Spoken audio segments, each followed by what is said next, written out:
Americans are moving their wealth offshore faster than ever. I've been telling you about this for a dozen years, but what we're seeing is Americans concerned about uncertainty. They want their wealth in another country. We're seeing Europe and Asia outperform the US. I'm going to tell you where you can move your wealth overseas, and I'm going to tell you what I think these people are missing. And I came across this article in the London Telegraph. Money is fleeing the U.S. to Europe. Let's hope it is warranted. Now, before you say, hey, why are people moving their money to Europe? Isn't that worse? Well, I'm going to cover that in a minute. Let's go through the article first. I do happen to think this is an area of expertise for me. We've been helping clients for the last decade legally move their money overseas, whether it's to foreign bank accounts, foreign brokerage accounts, buying real estate, getting citizenship by investment. If you have $1 million or more in liquid assets, you can go to nomadcapitalist.com/apply and learn how we would help you. Now, the article itself, which says money is fleeing the U.S. to Europe, there's a lot of political stuff. I don't want to talk about the politics. I am no longer a U.S. citizen, not my circus to deal with. But a couple quick things here. Ironically, it says the major beneficiary of flight from the U.S. equity markets is to Europe, an outcome that Donald Trump would have surely not wished for. Even the UK's previously unloved stock market has blossomed in recent months. And so let's look at those numbers. Year to date, as I sit here, obviously these numbers will change by the minute. S&P 500 popped up. Now it's down 4.8%, almost 5% decline year to date after some initial exuberance. The FTSE in the UK up 3.5%. Shanghai up 2.9%. Looking at my own equities portfolio, certainly some of the European stocks, some of which have been lagging, have done very well. I looked at, for example, this is not investment advice, and I am not an investment advisor, but I own bank stocks in the country of Georgia. They are listed on the London market. And last summer, people were saying, oh, Georgia, it's over, everything's down. Well, it's almost back near record highs. Meanwhile, you look at what's happened to a lot of U.S. bank stocks recently. I mean, J.P. Morgan Chase just had a sixth of its valuation sliced off. So the Telegraph article continues. It says there was plenty for markets to dislike in Trump's agenda, in particular its threat of wide-ranging tariffs, but investors chose instead to focus on its pro-business, tax-cutting, and deregulatory aspects, which promoted the boom. Now the markets are concerned about tariffs. I'm not here. You can like tariffs, you can not like tariffs, you can like tax cuts, you can not like tax cuts. My perspective for a long, long time, we help people do as I did, which is I move somewhere else where I can choose my own tax rate. I don't let politicians decide whether I pay 37 or 35 or 33. That's the rate most small business owners are eventually going to pay it at. And so for me, what's happened to the U.S. stock market, I mean, it makes some sense. If you go back and look at the Trump tax cuts in 2017, did they help big corporations? Sure. And I'm not against big corporations. I'm a libertarian guy. Cut taxes for everybody. Get the government out of your life. But the average business owner who has an LLC in the U.S., I think thought they were getting more tax relief than they were. They're still paying some of the highest tax rates in the world. Meanwhile, my tax rate is in the low single digits. And so I think, from my perspective on a global, entrepreneurial level is, yeah, you're not going to get the kind of tax relief that you expected. Look at what happened recently with the government shutdown. You have very narrow majorities in the U.S. This is not me commenting on who's right or wrong, but it's simply saying getting anything through is going to be difficult in the U.S. And so the article says, yet since that mid-February peak, sentiment has turned sour and it's pretty much been downhill all the way. That's from the London Telegraph. Now, bottom line, U.S. has been down. Others are now up. The dollar peaked against currencies like the euro. It's now been sliding recently. And what's interesting is if you go to those markets that I talked about, the UK, markets in Asia, Hong Kong, Singapore, to a little bit lesser extent, China, they are right now faster growing. And those are tax-friendlier markets. I can buy and own stocks in many countries in Asia. And when I get a dividend or when I have a capital gain, I pay zero. And so if you're wealthy, if you have that $1 million or more in liquid assets, the clientele that we work with, whether you like Donald Trump or not, I don't begrudge you either way. We had a lot of people who are anti-Joe Biden, and I thought some of Joe Biden's stuff was pretty dangerous. Now we have more people who want to leave because of Trump. And you know what? They're nice people, and we're really helping them. But you've got to look at what's actually going to help you. And so my question here is when I'm looking at this article, money is fleeing to Europe. What they're focusing on in the Telegraph article is the equity markets. Money's going out of U.S. equities and it's going into European equities, to simplify things. My perspective, if you are the average entrepreneur, if you're the average person with wealth, you have 1, 5, 10, $50 million. These are people we work with every day. Europe may not be the best place for you. Now, what people often don't understand is you want to diversify your life when you say, hey, listen, this US isn't working for me anymore. I may not like the direction things are heading. And by the way, you could have voted for Trump and you can realize, hey, listen, we might have a little blip, but long term, the trajectory is going in the wrong direction. Certainly, if you didn't vote for Trump, you probably are pretty concerned right now. But you can say, listen, I don't like the way the country's going. I don't want to move here, or at least one day I may not want to move here. Well, that involves where you want to move, getting a residence permit somewhere else, and possibly getting a citizenship as a backup plan. We've got a lot of clients right now getting a plan B. We also have clients, and we're seeing a lot of celebrities now, getting a plan A. They're picking up. They're moving, they're going somewhere else. I have nothing wrong with you getting citizenship in Europe. We help people get Malta's citizenship program. 18 months, you get a European Union passport for the whole family, live, work, study, travel as a European for the rest of your life. That's worth something. We have people, including Rosie O'Donnell now, getting citizenship by descent. Obviously, Rosie O'Donnell, not our client, but she is in the news. She moved to Ireland. And she's getting Irish citizenship through her ancestry. Nothing wrong with that. Get your European citizenship. It's a great alternative to the U.S. if you want to travel, if you want to have top quality places to live. For Europe's not for me, but I understand that could be a softer landing for Americans. But when we talk about Americans moving their wealth, here's what happens. And I've told you this. When I was a kid in 1996, my dad looked at, should we move to New Zealand, Chile, Australia, or Argentina? 3 of the 4 would have worked out pretty well. And the idea back then was, hey, we got to sell our business, sell our house, pack up everything, move it. We're moving everything to this new place. It doesn't have to work that way now in the days of the internet and everything being so connected. So even if you want to live in Europe, I don't think your wealth should move to Europe. European banks primarily are a pain. I have a few connections in Europe. I keep pretty small balances in those European accounts. Some of the banks that want to work with someone like myself, a Nomad Capitalist, are smaller banks, and I wouldn't move millions of euros there. Some of them, I just don't think they provide that great of a service. I think retail banks in most places in Europe, most countries in Europe, are not as good as a retail bank where I'm sitting right now in Asia, whether it's Singapore for sure, but even Malaysia or my friends in Thailand. I mean, they have a much better experience. They have a more robust banking experience at the retail level with far lower fees. You get a priority bank account in Asia, that might be equivalent in the terms of services and the things you can do with it and the responsiveness as a private bank account in Europe.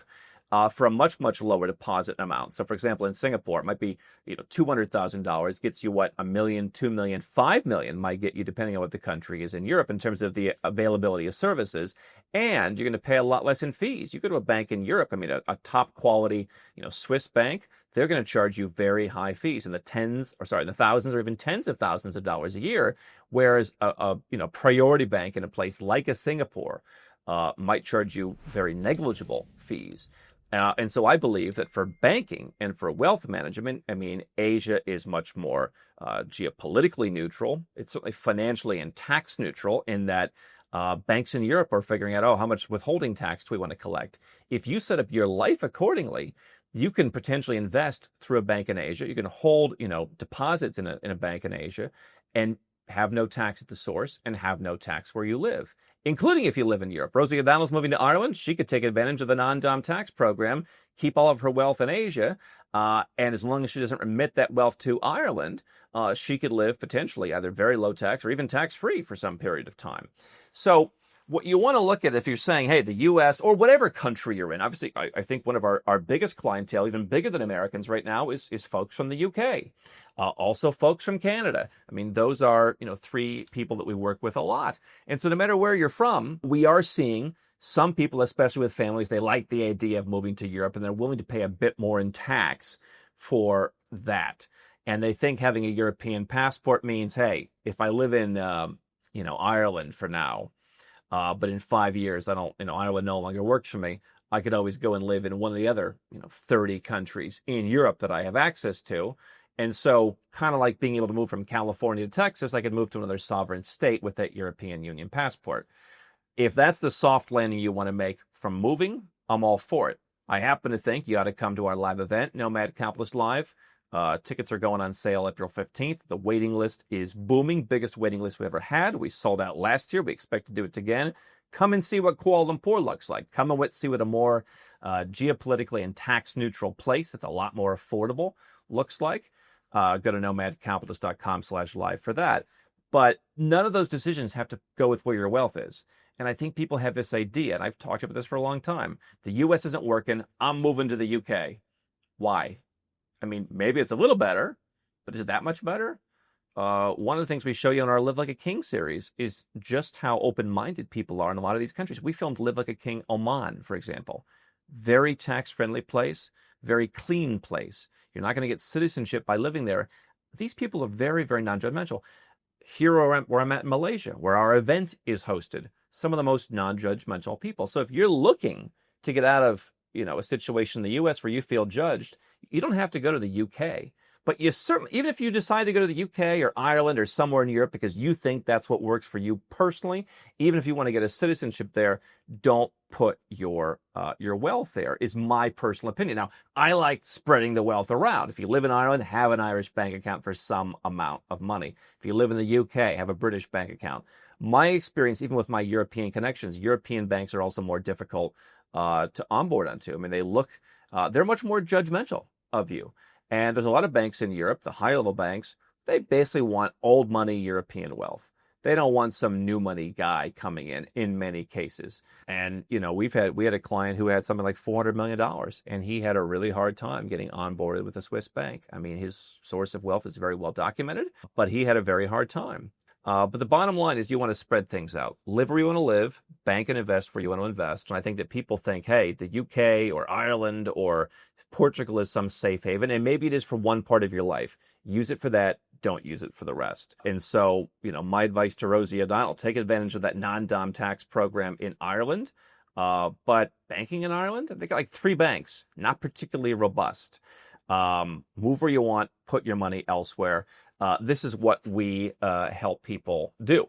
And so if you go to nomadcapitalist.com/apply, you'll learn about the holistic approach, which I designed as the service I wish existed for me. I've been doing this step by step for a long time. At this very desk I'm sitting at for the last 5 days, I had a couple of different people from my personal team, my personal staff, as well as the Nomad Capitalist staff come.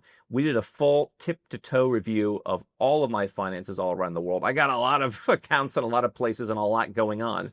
One of the things we aim to do is simplify it a little bit. But my life is incredibly complicated because I am in many ways the beta tester for the stuff that we talk about here. I go out and I see the real world human experience of what it's like. And you can go and talk to a lot of people who will say, oh yeah, I help you open bank accounts, or I help you incorporate, or help you get a passport. Have they ever done it themselves? The guy who lives in Luxembourg who helps you open Luxembourg bank accounts, yeah, that's normal for him. He hasn't had to go through what you'll have to go through. And so, my life has been very complicated for the last 12 plus years because I just dive in and do this stuff. Now, I built out the personal staff and I built the Nomad Capitalist R&D team to where now we do things much more methodically. But I don't want you to have to go through what I went through. You can figure out how to move yourself, how to get a plan B, and how to protect your wealth under one roof. And it's right here at Nomad Capitalist. You go to nomadcapitalist.com/apply and we will help you. We open bank accounts. We can help you open brokerage accounts. We can help you set up a company to move your business overseas. We can help you set up holding companies because there's certain estate planning purposes. If you own stocks, depending on where you're from and depending on where you're investing, you might need some kind of holding company to protect yourself from certain estate taxes at death. You might want a trust to protect your assets. Trust where you're from may not help you that much. And certainly if you're leaving, probably will help you even less. Do you need an offshore trust? Do you need a residence permit or permits somewhere, either because you want to live there or you want the option to live there? I have residence permits, about half a dozen of them, all around the world. I don't live in most of those places. Some of them I live part-time. Some of them I might go 1 day a year. 1 or 2 of them I haven't been in quite a while. What citizenships do you have? I mean, these are all the things that we help people do. And it took us 5 days to go through. We didn't even go through the whole stuff. We just got a handle on it and we just got it really organized. The point is you don't have to go through that. We can help you cut through the clutter and say, all right, what are your needs? What do you want to accomplish? Okay, here's a 15-step plan. And we need to have, 8 different lawyers that work in their own locations that we can coordinate with as outside vendors. and we'll help you get set up with what you need. You go to nomadcapitalist.com/apply, learn how it works. You need $1 million in liquid assets or more. If you have $500,000 in income or more, you can also qualify for that. So if you're just starting out and you're paying a lot of taxes, but you don't have the million yet, we'll help you at that level. Nomadcapitalist.com/apply. It is not the cheapest service because I believe, in my personal opinion, it's the best. At least it's the best for me. And it helps me accomplish the things that I want to accomplish. And I've tried to make that the guiding light. Would I like this service? That's been my standard, and we'd love to help you. We help people from all over the world, not just Americans, not just Westerners, genuinely people from all over the world that all feed knowledge into us, into our data system that we use to help every other client. We'd love to help you. It's nomadcapitalist.com/apply. And if you're not ready for that, then I hope you'll join us at Nomad Capitalist Live this September. Promises to be the biggest event ever. For that, you go to nomadcapitalist.com/live. This is Hotel Majestic in Kuala Lumpur, and I'm about to take you on a day of luxury living in this rare colonial gem.